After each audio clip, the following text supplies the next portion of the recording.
Un message, quelques lignes publiées sur un réseau social. Et en l'espace de quelques minutes, les marchés pétroliers mondiaux s'emballent, les ambassades s'affolent, et l'Iran se retrouve face à la menace la plus brutale de son histoire moderne.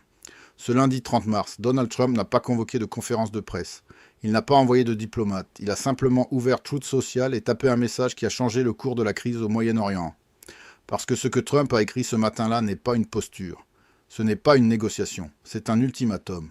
Avec une date, avec des cibles précises et avec une conséquence annoncée mot pour mot si l'Iran ne s'exécute pas. Restez avec nous jusqu'à la fin, parce que ce qui se joue avant le 6 avril pourrait redéfinir l'équilibre mondial pour les prochaines décennies. Voici ce que Trump a écrit, sans filtre, sur Truth Social. Si, pour une raison quelconque, un accord n'est pas conclu sous peu, et si le détroit d'Ormuz n'est pas immédiatement ouvert aux affaires, nous conclurons notre séjour en Iran en faisant exploser et en anéantissant complètement toutes leurs centrales électriques, leurs puits de pétrole et l'île de Karg, et peut-être toutes les usines de dessalement que nous n'avons pas encore délibérément touchées. Prenez le temps de mesurer ce que cela signifie. Trump ne menace pas de frapper des installations militaires. Il ne parle pas de cibles nucléaires. Il menace de détruire les infrastructures civiles vitales d'un pays de 90 millions d'habitants. L'électricité, l'eau potable, le pétrole, tout. Et il fixe une date, le 6 avril. Dans 7 jours à peine au moment où ces lignes sont écrites. Ce détail a particulièrement frappé les analystes. Jamais un président américain n'avait formulé une menace aussi explicite, aussi détaillée et aussi publique contre un État souverain en temps de guerre ouverte. Pas même pendant la guerre du Golfe, pas même après le 11 septembre. Mais pour comprendre pourquoi cette menace est aussi explosive, il faut d'abord comprendre ce qu'est le détroit d'Ormuz et pourquoi sa paralysie fait trembler la planète entière. Imaginez un corridor maritime de 33 km de large à son point le plus étroit. Un bras de mer entre l'Iran et le sultanat d'Oman. Et par ce corridor minuscule à l'échelle du globe, transitent chaque jour entre 20 et 21% de l'ensemble du pétrole mondial. Un cinquième de l'énergie de la planète, par un seul passage. Depuis le 28 février, date à laquelle les États-Unis et Israël ont lancé leur première frappe contre l'Iran, ce corridor est paralysé. Le trafic maritime s'est pratiquement arrêté. L'Iran a riposté en ciblant les navires qui tentaient de traverser la zone, provoquant plusieurs incidents graves ces dernières semaines. Le résultat est immédiat et brutal. Les prix du pétrole s'envolent. Le brut Brent enregistre ce lundi sa plus forte hausse mensuelle de toute son histoire. Et chaque jour supplémentaire de blocus se traduit par des milliards de dollars évaporés dans l'économie mondiale, des prix à la pompe qui grimpent en Europe, en Asie, en Amérique. Une pression économique qui ne fait que s'accumuler. Et c'est précisément sur ce levier que Trump appuie avec toute sa force. Mais dans le message de Trump, un nom revient comme une obsession. Un nom que peu de gens connaissaient il y a encore 2 mois et qui est désormais au cœur de toutes les discussions stratégiques mondiales. L'île de Karg. Cette bande de terre située dans le nord du golfe Persique abrite le plus grand terminal pétrolier de l'Iran. Environ 90% des exportations de brut iranien passent par là, avant que les pétroliers ne rejoignent le détroit d'Ormuz. Sa capacité de chargement est estimée à 7 millions de barils par jour. 7 millions. Pour mettre ce chiffre en perspective, c'est l'équivalent de la production pétrolière combinée de l'Irak et des Émirats arabes unis. Si Karg est détruite, ou pire, capturée par les forces américaines, option que l'administration Trump envisage activement selon plusieurs rapports, l'économie iranienne s'effondre en quelques semaines. Pas en quelques mois, en quelques semaines. Les revenus de l'État s'évaporent. La monnaie iranienne, déjà fragilisée par des années de sanctions, plonge. Et la population civile paie le prix le plus lourd. C'est exactement ce que Trump a mis sur la table ce lundi matin. Et l'Iran le sait parfaitement. Mais ce qui rend la situation encore plus complexe, c'est ce que Trump a glissé entre les lignes de son message. Dans son message sur Truth Social, Trump a écrit une phrase qui a immédiatement intrigué les experts du monde entier. Les États-Unis sont en sérieuse discussion avec un nouveau et plus raisonnable régime pour mettre fin à nos opérations militaires en Iran. Un nouveau régime, plus raisonnable. De qui parle-t-il exactement ? Le gouvernement iranien officiel, lui, nie catégoriquement tout contact direct avec Washington. Un porte-parole du ministère des Affaires étrangères iranien a déclaré que le plan américain en 15 points présenté lors de négociations indirectes est excessif et déraisonnable. Téhéran rejette publiquement toute discussion directe. Mais alors, qui négocie ?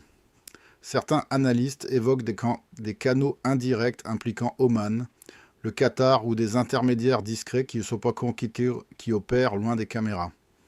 D'autres suggèrent que Trump fait référence à des factions internes iraniennes, des responsables militaires ou technocrates qui seraient compris à des concessions que le pouvoir politique officiel ne peut pas se permettre d'admettre publiquement.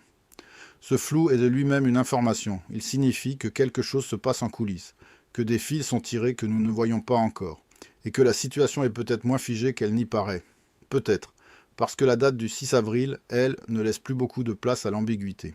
Revenons à cette date. Le 6 avril. La semaine précédente, Trump avait annoncé une suspension de 10 jours des frappes américaines contre les centrales énergétiques iraniennes. Un geste présenté comme un espace de négociation, une fenêtre ouverte volontairement pour permettre à la diplomatie d'agir. Cette fenêtre expire le 6 avril, et Trump a été on ne peut plus clair ce lundi. Si le détroit d'Ormuz n'est pas rouvert et si un accord de paix n'est pas conclu avant cette date, la destruction sera totale. Centrales électriques, puits de pétrole, îles de Karg, usines de dessalement. 7 jours. C'est le temps qu'il reste à la diplomatie mondiale pour trouver une issue à une crise qui dure depuis 5 semaines et qui s'emballe de jour en jour. Et ce qui rend ce compte à rebours encore plus vertigineux, c'est que ses conséquences ne se limiteront pas au Moyen-Orient. Ce lundi, pendant que Trump publiait son ultimatum, les traders du monde entier regardaient leurs écrans avec des yeux écarquillés. Le brut Brent, référence internationale du prix du pétrole, progressait fortement. Et selon plusieurs analystes de marché, le mois de mars 2026 est en passe d'enregistrer la plus forte hausse mensuelle jamais observée sur les marchés pétroliers depuis la création de cet indice. Jamais. Dans toute l'histoire des marchés pétroliers modernes, les répercussions sont déjà visibles. En Europe, les prix à la pompe atteignent des niveaux records. En Asie, les économies fortement dépendantes des importations énergétiques, Japon, Corée du Sud, Inde, sont sous pression intense. Et les économistes les plus prudents commencent à utiliser un mot que personne ne voulait entendre, récession.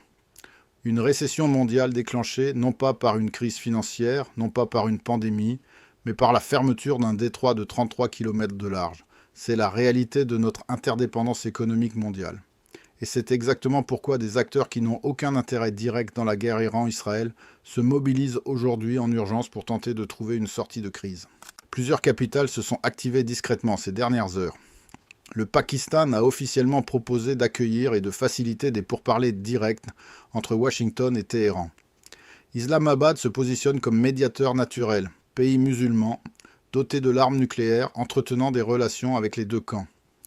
Cette initiative reçoit le soutien affiché de la Chine et des Nations Unies. Et la Chine, justement, a tout intérêt à ce que cette crise se résolve rapidement. Pékin dépend massivement du pétrole iranien et du passage par le détroit d'Ormuz pour ses approvisionnements énergétiques. Chaque jour de blocage fragilise l'économie chinoise et perturbe ses routes commerciales stratégiques vers l'Europe et l'Asie du Sud-Est. Selon plusieurs experts en relations internationales, si une sortie de crise est possible, elle passera nécessairement par un accord indirect impliquant Washington, Pékin et au moins un médiateur régional. Le schéma existe, les canaux existent. Mais le temps, lui, s'épuise et le 6 avril approche. Alors arrêtons-nous un instant et mesurons ce que nous venons d'analyser. En un seul message publié sur un réseau social, Donald Trump a menacé de détruire l'intégralité des infrastructures économiques vitales d'un pays de 90 millions d'habitants. Il a fixé une date limite publique. Il a évoqué des négociations secrètes avec un régime dont personne ne connaît précisément l'identité. Et il a mis sur la table la saisie militaire d'un terminal pétrolier qui alimente 90% des exportations iraniennes. Pendant ce temps, le pétrole bat des records historiques. Les marchés tremblent et la diplomatie mondiale dispose de 7 jours pour éviter ce que beaucoup considèrent comme le scénario économique le plus destructeur depuis la crise de 1973. L'Iran peut-il céder sans perdre la face? Peut-il rouvrir le détroit d'Ormuz tout en affirmant publiquement qu'il ne cède pas à la pression? Peut-il conclure un accord avec un intermédiaire assez crédible pour que Washington l'accepte? Ces questions n'ont pas encore de réponse. Mais elles en auront une avant le 6 avril. Ce qui se passera dans les prochains jours ne concernera pas seulement l'Iran, Israël ou les États-Unis. Cela concernera le prix de votre essence, le coût de vos courses, la stabilité de votre économie, et peut-être la forme que prendra le monde dans lequel nous vivrons dans 10 ans. Le compte à rebours a commencé.